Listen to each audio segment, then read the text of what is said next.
Lindsay here, the Frugal Crafter. Today we are going to make this fun mechanical card. I love interactive cards. They're a lot of fun to give and receive, and I just think it's kind of neat, the novelty of it all. And this you can make without any specific supplies. You can use whatever you have, but if you do want the stamp set that I'm using, this is from Caramel Studios, and it is from our sponsor, TopFlightStamps.com. They go all over the world. They find the coolest stamps, the most unusual designs, and the most unique things, and bring them back to us here in the United States. Caramel Studio is a company out of France, and this is designed by Kate Crane. So as soon as I saw that, I thought, boy, it would be so cool to be able to make a card where I could use all the faces. And that's what we're going to do today. And of course, this would be a really fun project for children too. You could make almost a bigger one and let them draw the faces on the spinning part, and then they could have kind of a fun little like make a monster or paper doll to play with and create. So I went with kind of a theme of kind of a folky arts and crafts type, you know, kind of tramp art design, and I thought it really worked well with this style of art in the stamps. So you can change it up. You can have it simpler than this if you don't like all these patterns and colors, but I thought it worked really well with this design. So the first thing we're going to do is some stamping, and there are two doll bodies you can use, which it's kind of cool. They're kind of, I always loved the old art dolls that were really popular, and so I really like this. I think it's a fun style. You could do like fridge magnets. I think you could even stamp this on fabric and then stamp a face and actually make little tiny dolls or ornaments. Wouldn't that be a fun Christmas gift to make? Make a bunch of, stamp these with pigment ink on fabric, and then color them and cut them out and sew them together into little dolls, or maybe you put potpourri in them. Oh my gosh, there's so many things you can do with this stamp set, and I love that. I love versatile stamp sets. I love versatile stamp sets that aren't boring. You know, because, you know, sometimes you have versatile stamp sets, but they're nothing to write home about. But then sometimes you get something that you can use for a lot of different things, but it's still really unique. Now, I'm using Memento ink for this because I'm going to be using my alcohol markers to color it in. You can use a like a waterproof ink pad if you plan on using like your watercolors or your watercolor pencils or watercolor brush pens. What I tend to do, and here's a tip, pick out your pattern paper. Okay, so this is the pattern paper that I use. This is from a stack of paper. I think it was from Macy Moore. I can't remember. One of the big box stores. And I actually really love this paper for making cards or envelopes, because I'll do this from the outside of the envelope, and then this will be on the inside. Then I'll use the scraps for my cards. But I thought this would be really cool. So I chose markers to match that, and I just put them all in this little bin here so that I know whatever I color is going to match the paper. So I used like different shades of the teal and the orange and the yellow, and that way I could blend and get a little bit of variety there. And of course, make sure you give your stamp time for the ink to travel from the stamp onto the paper. So that's a little tip there. And this is just a kind of a fine line artwork, and there you have it there. So then what you're going to do is you are going to cut this out, and just use like your regular scissors because it's really simple. I'm just going to leave about a 1/16 of an inch border here. And I stamped on Neenah cardstock. I don't know if I mentioned that yet. I'm trying to record this live because I've heard so much that you guys prefer the live recorded tutorials versus the voiceover. So I designed the card last night, and I prepped out things, so hopefully I can do this in an efficient manner, because this card took over 2 hours to design. I came down to my studio at 8 o'clock last night, and I worked until 11, but part of that was prepping the stuff for this video. But it did take me a while to design. So when you have a card design you really like, make a couple, because that first one always takes the longest. So then what I'm going to do is take this 1-inch punch, and I'm going to punch out the face area. So just try to like get it lined up in there as best you can.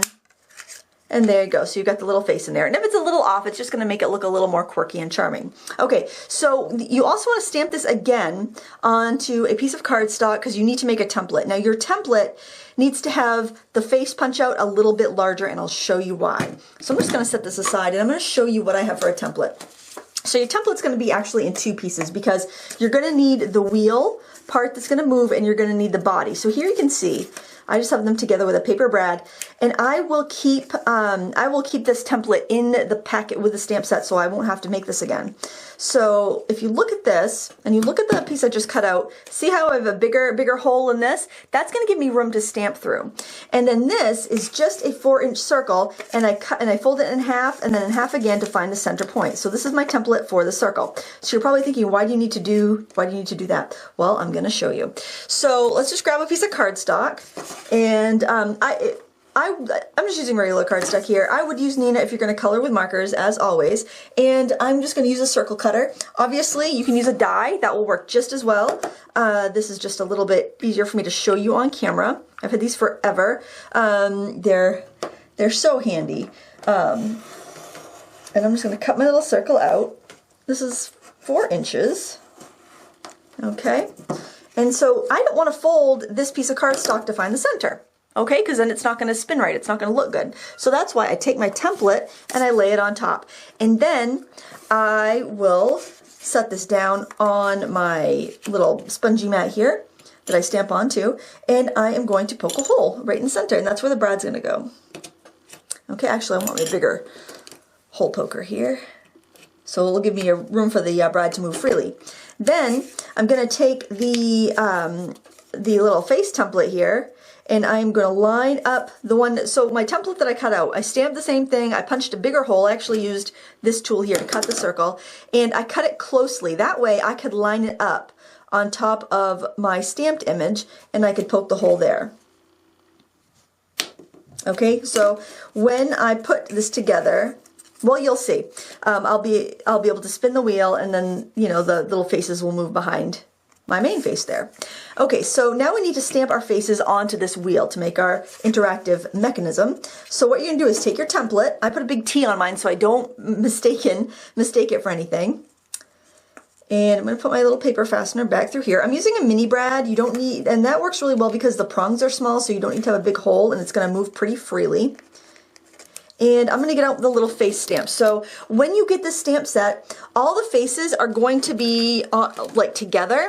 So if you look here, this is one stamp. And what I recommend you do is cut them apart. And I just use my rubber scissors for that. If you don't have them, just use any sharp, strong scissors for that. And I cut them apart as close as I could so I could really get a good idea of where the edges of the stamps are, because these are rubber stamps. Now I think these would be really fun to use as like wax seals, because they are real rubber, or to use in other art doll projects, or maybe to make earrings with. I just think you do like earrings with shrink film and do the whole, so many ideas for the stamp set. It's so fun. Okay, so we're gonna stamp our faces on our little wheel. This is the actual wheel. This is the template. Right? This is not the real doll. This is a template with the bigger hole cut in. Now, I cut the bigger hole so I have more room for stamping and for lining up my stamps. So, I got my ink pad over here. Again, I have Memento because I'm going to color with alcohol markers. Just want to make sure I ink it up real good. I think my Memento pad might be due for a re-inking. And I am just going to stamp in the little hole there. And then I am going to just pivot my template and kind of turn the whole thing. And when I mounted these on the blocks, I made sure that I've got them lined up to the, lined up so that the chin, the bottom, is at one of the grippy parts, so that when I stamp it down, I'll have the face right side up. Theoretically, hopefully. Wish me luck. We're recording this live, folks, so buckle up. Who knows what's gonna happen. All right, and I just try to evenly space them around. You could always stamp another face, like you could stamp a face twice or something if you got them too close together, because really with a 4-inch circle you have about room probably for like 6 faces, but I'm trying to space them out a little bit so that I have them equally. I love this. It's like a little cat face, and there's a little like sleepy child face, and there's like a sun face. This, like, you know, just makes my mixed media heart go pitter patter. And this is the last one. I haven't done this one yet, I don't think. And they're perfect on these little 1-inch blocks. Whoops, let's center that up. And take your time. You know, take your time with this. You want them to line up really good. And there we go. So now we have our little faces on there. Okay, so then when we put it together with our, the first thing we cut out, what did I do with that? Look at that. I've already lost something, and we are right here. Ha. So when I put this back together with the real thing, now I would color all this first, which you'll see in a second. You'll see my colored versions. See, when you, you know, you move the little template around, you've got our face in the face place. Isn't that just cunning? Ah, I love it. I love it. So fun. Okay, I'm going to set this aside because I've already colored those, because your time is valuable to me. And I've got my little card pieces here. I don't think I need this mat anymore, so I'm going to set all this stuff aside. Cover up my ink pad before we have a tragic accident. And actually leave it out so I remember to re-ink it, because I think we're about due. Okay, so I have chosen some cardstock that I already showed you at the beginning that would match our markers. And I've already got a card base. This is a heavyweight cardstock. This is the Park Lane from Joann's. And what I want to do is work on the back of this piece of cardstock, and I'm going to make an X. Okay, I am going to first take a little ruler here, and I'm going to draw a line down the back center, because it's important, because my wheel is 4 inches wide, or just about. I need to have that centered up, or it's gonna go over the edge, and I don't want that. And then I gotta figure out how high I want my doll to be, and I think right about there is pretty good. I want some room to be able to put a sentiment at the bottom, so I want it just a smidgen above center. So I'm gonna just make a little mark through the hole. So this is the one I just colored. It's the same thing we just stamped, but I colored it ahead of time, so you don't have to sit through that. And my my long-suffering husband doesn't have to edit an hour of coloring footage.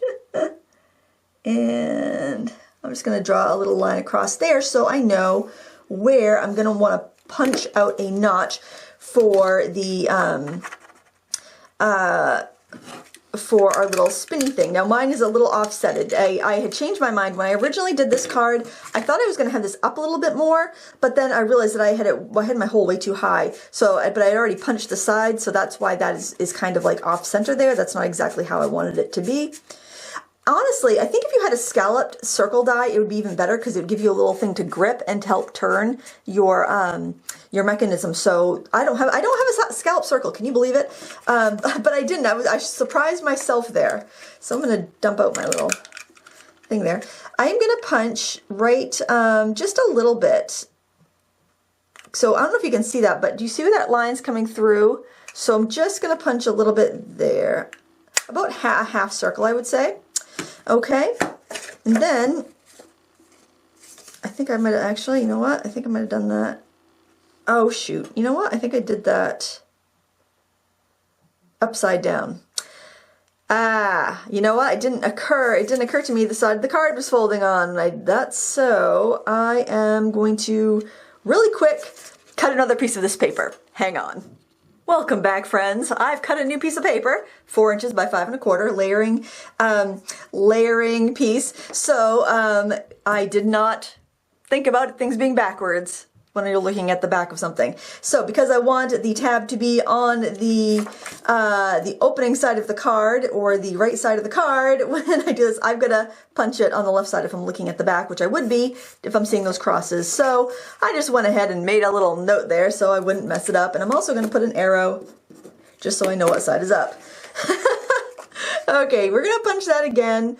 We are going to punch out a half a circle here. And just looking in there, I can see that I'm roughly right in the center. And I'm just going to give it a punch. There we go. Ah, nice. Okay.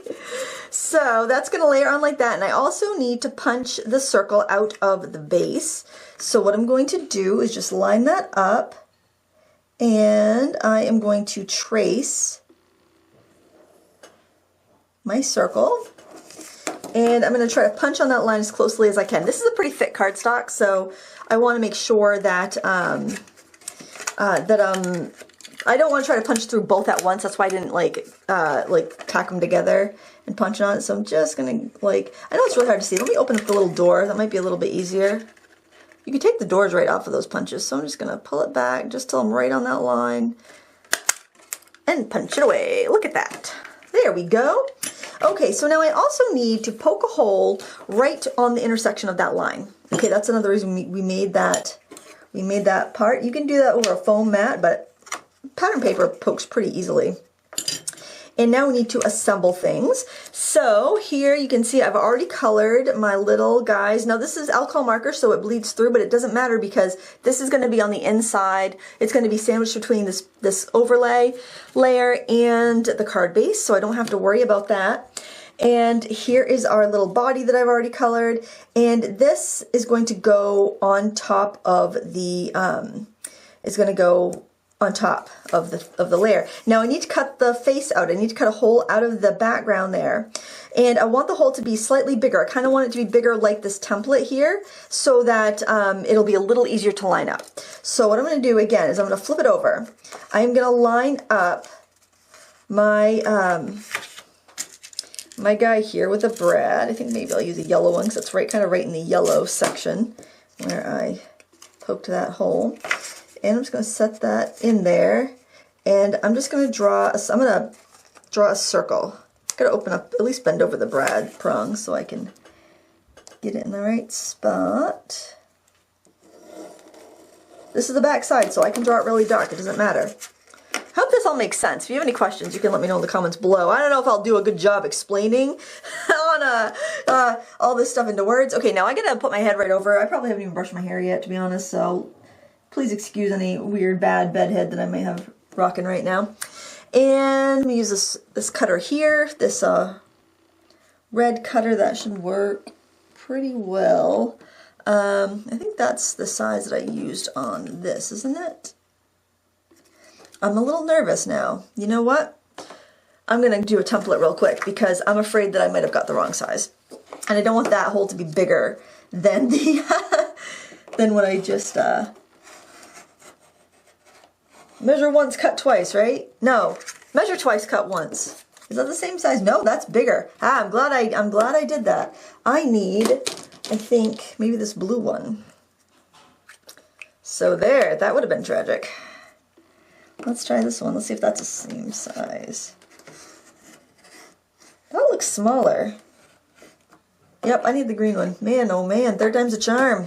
I'm getting like every cliche and analogy into this video. This has got to be a first. You guys still liking those live videos? Huh? Be careful what you wish for, friends. There we go. I think that's actually, I think what I need. I think that's, yep, it's just a smidgen bigger than what we have there. Perfect. Okay, so we're going to do that with the green, with the little green guy. And the reason why I'm trying to be real careful about having this lined up is because I don't want the circle to go beyond the edge of my pattern paper. Okay, so that's why I like these little cutters, and I think there's other brands that make very similar ones. I like it because it's so easy to position them. You don't have to be next to an edge for a punch, and you don't have to have a die cutter, you know, so it's a little bit less investment. Okay, so now we need to sandwich this stuff together. Make sure everything's lining up. Yep, I can't see any of the background paper, so that's good. And I can put this guy in here. Now, I haven't tacked anything down yet. I think I want to go ahead and put some adhesive on the back of this piece. I was really worried last night that I would forget all the steps, because sometimes with these mechanical cards they're a little complicated, and then I was like, oh man, what if I forget some of these steps by the time I go to film it? And I'm going to do a little bit of glue. I'm trying to sandwich, just put a little bit and get as close to the center as possible so I don't have any seepage. If you do get glue seeping out, you can like wipe it with a paper towel. That usually takes the gloss off. This is just the Elmer's washable school glue in a little pen, and I like it because it's cheap. You get 3 for $1 at the dollar store, but it's kind of difficult to line this up because the dry adhesive wants to stick really quick. I think I'm just trying to get her on there straight. That's pretty good, I think. It's okay if it's a little wonky. Oops, I have a little bit of adhesive at the bottom. Don't press it down too hard because you might need to tuck things underneath it, so just be gentle when you can press the face part around. Oh, you know what? You also want to be careful because you've got the inside. You don't want to let that glue get stuck on anything. I'm going to grab a paper towel and just wipe off that glue and let it dry before I put that the wheel on, because I don't want it to glue that down. So we're just going to let that dry for a quick second. While that's drying, actually we can decorate the front of the card before we put it together. We'll just open that up for a second. So I thought it'd be cute to maybe do like a little bit of a doily kind of for her to sit on. So let's see, maybe about that high. We'll just trim that. I'm using this trimmer because set that aside to dry. Because it's handy to have on this table. I can bring it into camera. I don't think they make this kind anymore, which is really a shame. They actually, you know what, I think they do, but it's just not bright green. It's EK Success. It used to be called Cut-A-Pee, but now I don't think it has a name like that anymore. Probably so it won't get confused with that. What is it, Caterpillar Pro that's really popular? But I like it because I can fold that arm away. I'm pretty sure it's like a sage green now and you can still get it, but it's not called a Caterpie because the new shuttles, like the cutters from that, it just says EK Tools on it. It fits this. So I've had great luck with that. I've had friends that said that theirs always seemed a little crooked, but I've never had a problem with it. Okay, so I want to make kind of like a little tabletop. I love nesting dolls. I think they're so cute. And I had some marbled paper that I had made a while ago, and I thought that was really pretty, and I thought that would be nice as an embellishment there. And I also think I want a little strip of this orange paper. Oh, I've got that strip of paper too. That one might already be cut the right size. Let's try that. That's actually a smidgen too short. I think that I will use a little strip of this paper as well, and then just build myself a little tabletop. So I'm just going to cut I'm actually going to cut a strip off this because I have this excess piece here, and then we'll start piecing things together.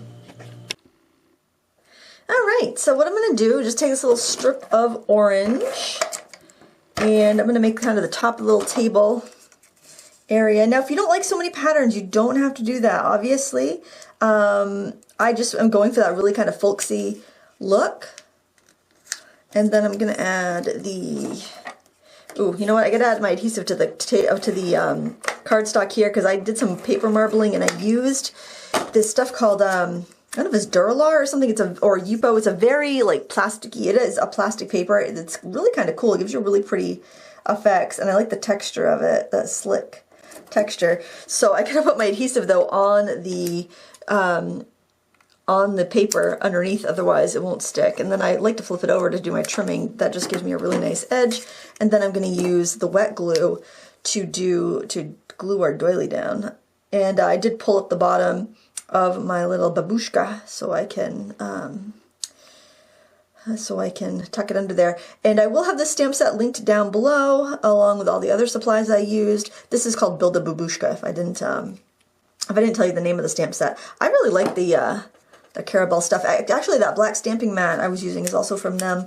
I like it because I can use it for stamping, and I can also use it for when I need to like poke holes, like if I'm doing faux stitching or anything like that. Just gently tap it. When you put wet glue behind a doily, try to avoid the holes, and try not to put too much glue where the holes are so you don't end up like having it seep through. And there we go. Okay, now I don't feel any tackiness behind there. All tackiness is purely cosmetic in this card. And I'm gonna just pop on my little guys here, my little spinning wheel. I think this is so cute because, you know, sometimes I see the dies for like interactive cards and they're cute, but they're very expensive. And I always ask myself, I mean, how many times am I really gonna use that? Oh my gosh, I love it. So cute. Ah, can't stand it. Okay. Well, I can stand it clearly. All right, so when you put the adhesive to put this on your card base, you got to avoid the wheel. All right. Now, I guess you could use a foam square if you want to pop it up and even give it more room to move, but I didn't have any issues with this spinning being flat like this, and that way it's not going to cost you extra postage.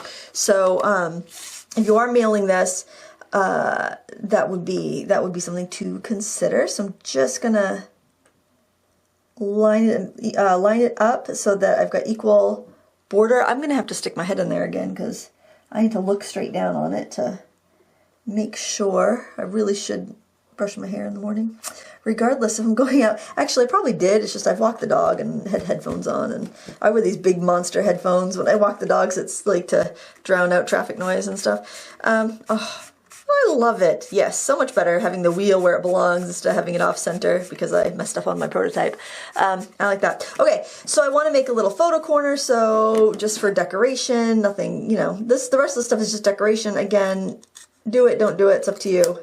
I always get people that comment, well, I wouldn't have put that on my card. I think that's tacky. And it's like, well, you don't have to put it on your card. This is my card, and I like a little tacky sometimes. I don't think it's tacky. I want that folksy look, which is more like over the top. I'm thinking of like gingerbread houses and like Eastern Europe and Russia and, you know, long ago folk art type stuff. That's what I'm going for. This is nesting dolls, which is a definitely a folk type of art, and that's what I'm trying to get here. All right, so the reason I liked that, I put that up there to kind of bring the theme up, bring the colors around. I love that. I love teal and orange and coral. I think those are really nice together. So for as far as embellishments, I'm not doing anything too fancy. I have a little set of sentiments that fit these little banners perfectly. They don't even go together, but whenever I have leftover like strips of cardstock, I cut out these little banners and put them in an envelope, and they're in my craft cart. And they're so handy because like a lot of times I make a card and I'm like, oh, I don't know what I want to use this card for. And then I've got I got to just pick a sentiment and there you go. Or if I need a card for a different occasion, I can just quickly stamp that occasion and put it on the card. It's just very easy. I'm going to use some foam squares to pop this up. Yes, the yellow foam squares are still breeding in my care. I'm a foam square breeder. Start a business. I don't think I will ever run out. When I run out of foam squares, it'll be time to pack it in. For those of you that have not been here since the beginning, these foam squares came in a puzzle. These puzzle kits my kids used to do, and there was always excess foam squares, and they stick the best, and they never seem to go bad. So that's why I like to use them in my cards, because I've had foam squares that I purchased, like scrapbooking foam squares, and I've had them fall apart. So like the cards fall apart, just like in storage waiting to be used. All right, I'm going to use some pretty strong adhesive for the plastic here, because I find that regular white glue does not cut it for gluing down embellishments. So this is Beacon 3-in-1. It's wonderful. You'll need a little drop. It's almost like hot glue. It's thick and it marries really quickly to whatever surfaces you're putting together. And it actually dries really quickly too.